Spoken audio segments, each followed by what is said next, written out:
BET ni moja kati ya tuzo kubwa na muhimu sana Afrika lakini pia duniani kote.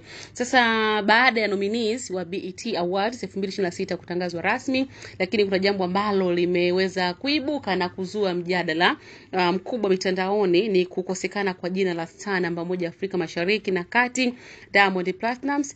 Na kwa mara nyingine tena majina yale yaliyokuwa yakitawala miaka ya nyuma kama jina la Burna Boy, Tyler, Ashake, Wizkid pamoja na TMC wameendelea kuonekana kwenye nominations za tuzo hizo kubwa ambazo pia zinatarajiwa kufanyika Juni 28 mjini Los Angeles, United States. Sasa hali hiyo imeibua maswali kutoka kwa mashabiki wengi kuhusu kwa nini wasanii wa Tanzania na Afrika Mashariki kwa ujumla wamekuwa wakishindwa kupenya kwenye tuzo kubwa za kimataifa licha ya muziki wao kufanya vizuri barani Afrika na kwenye majukwaa ya kidijitali.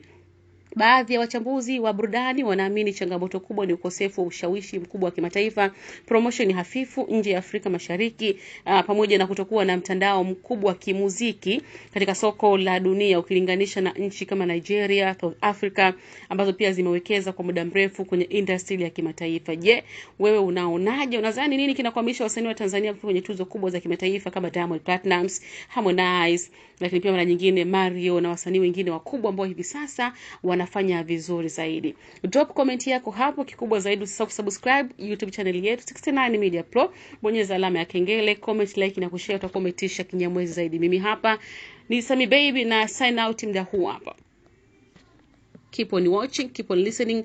69 Media Pro. Tuko hapa kujuza story zote zinazoendelea ndani na nje ya Tanzania, special trending za mastaa na celebrities mbalimbali ndani na nje ya Tanzania.